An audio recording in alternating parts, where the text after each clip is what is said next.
Hello, good morning. I have been awake for a little while and welcome to my back garden. And no, I don't always look like I'm going to the gym or go for a walk, but I will be going to the gym and I will be going to a walk today. Yesterday I looked so cute and I was like, oh my god, that would be the right time to film, but my mood was going up and down. It was a lot of energy exerted on trying to keep my mood up because I did check whether or not the trains were running, and I was really looking forward to going on a train where I don't end up going to work, because trains are actually really romantic and really sexy. Like, it's the best way to travel, honestly. Find me a better way to travel. So I was really looking forward to that. But then the train from my house to the connecting station wasn't running. So I had to get hot, sticky tram, and I wanted to get off at a certain little suburb that didn't go anywhere, did it? I wanted to go to a certain suburb and get a particular craft thing, right? But I haven't been getting it every single time that I was there because I was like, now's not the right time, now's not the right time to spend money. And now they don't have it anymore. And it was there for like a year. I could have got it at some point. So now I'm gonna go to another shop that has it, but it's like triple the price. But that's on me. That's on me. Should have got it the first 7,000 times. But anyway, I digress from the story. I went on this amazing journey that wasn't so fun in the end. And I felt so magical in the morning. And I was like, yeah, this is going to be great, I'm having a long time. And the reason why I wanted to go to the beach was because I wanted to feel like, well, that I was somewhere else. Because I am. I'm not in England. It's 35 degrees every day. I get to pick figs in my garden. And the birds are very loud. So I was feeling very blessed. I was living my best life until I had to travel. And what I noticed was that every time I was on the train, I could read my book, I could journal, I could watch the beautiful scenery glide by, and I felt calm, serene, it was a beautiful experience. But when I was on the tram and on the bus, it's small and closed, it's hot, it's sticky, it's long, takes even longer to do anything, and everyone's just like squished like little sardines because we've got nowhere else to go. And it was the weekend, so it was even more busy. So it took me an hour and a half, 2 hours to get to where the fuck I needed to be. And by that point, the sun was setting, everyone was there obviously. It was always going to be the case that everyone was there on a Saturday when it's 35-degree heat. So I had to spend a lot of my energy turning my mood around because I felt great. I felt so good. And I was suddenly changing that.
to the beach. What is there to complain about? And shut up, girls. I get to enjoy this magical experience. I'm really hoping this is on. Yes, it is. Oh my god. I was having a moment where, because the other day. Anyway. What the fuck was I even saying? I had this conversation. This is what I was trying to say. So much noise, and I really hope you don't hear it.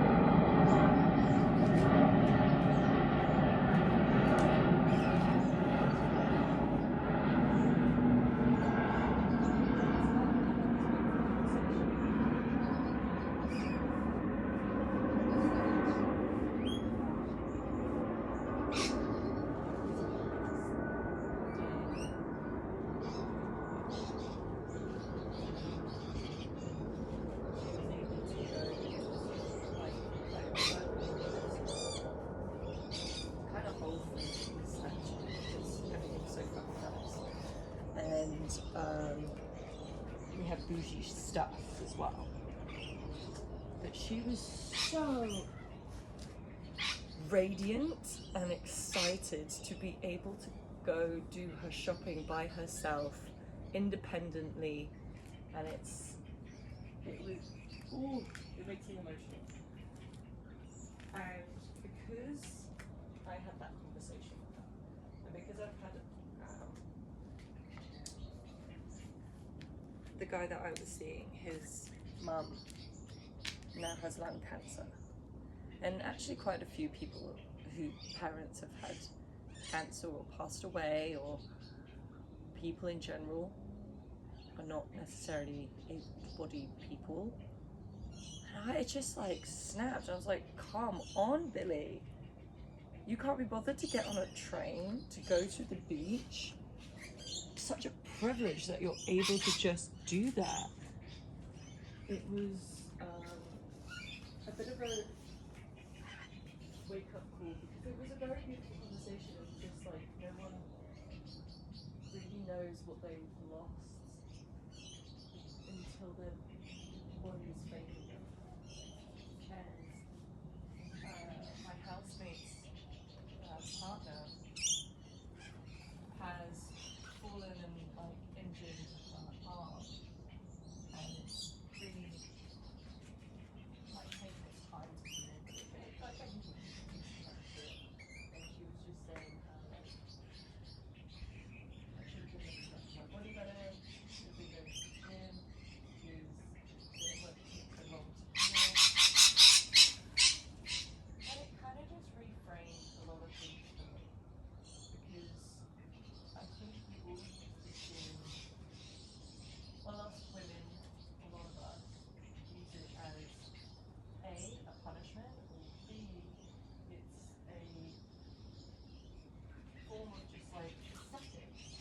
And we forget how important it is just to be able to use our bodies properly, and it be good for our joints, and good for our bone health, good for our muscles. Like since going to the gym, I don't look any different, which I think is undeniable. But I have noticed the huge difference it has made in just like doing like simple things at work, or simple things every day. I'm like, oh wow, yeah, that's actually really helpful. That's actually really easy now, and I didn't realize how much I was hindering myself before. I'm pretty worried I didn't press play. It's only been 10 minutes of me yapping. It's not that bad. But it's those things that I should merit as an achievement, not how my body looks. And I need to remember those things, especially when other people don't have that, and we just forget And sometimes we need simple reminders of how privileged we really are just to have working autonomy. Like, we get to do a lot of things. We get to.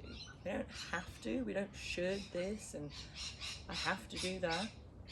It's I get to do those things. I get to go to the gym and move my body. I get to go do my food shopping independently on my own because I want to nourish my body, because I want to enjoy my food, because I can, because I'm so fucking privileged. And I sadly needed that reminder, I suppose. And that kind of sucks because we should never forget, but we do. We get so stuck in the everyday hustle and the grind that we actually really forget the simple things of like, I get to enjoy the train. I get to enjoy going shopping and cleaning my house and feeling good about myself in that space, instead of seeing it as, oh, I've got to clean the house. Oh, I've got to do the dishes. And I'm gonna turn you around. My housemate made a really good point that shifted a little bit of my perspective on this, was that, look at all these figs, by the way. It's not many, because I've picked many more, but it's many. Anyway, he made this really good point that you're always gonna have to make, no, what did he say? He made peace. Oh, Lord, it's loud. He said, I made peace with having to do the dishes long ago. And I was like, what? He's like, I've just made peace with the fact that we're always gonna have to do dishes. And I was like, that's a really good point. It's a really good point. We're always gonna have to do dishes. So you may as well make peace with it now. Because that's like one of the things that I kind of hated to have to do all the time. It's like, oh, I have to always do the dishes, blah, blah. Not like their dishes or whatever, but like, oh, so annoying that just in life you have to do dishes. And he was like, I just made peace with it. And I was like, wow, that's a really good way to look at it. Just make peace with the dishes, because you're always going to have to do some form of dishes at some regular intervals in your life. Some daily, because I'm very lucky. This is the first house I've ever lived in that has a dishwasher, and I'm still finding it hard to do the simple fuck dishes. God no. I guess this conversation was all to just say, check your privilege. Thank you.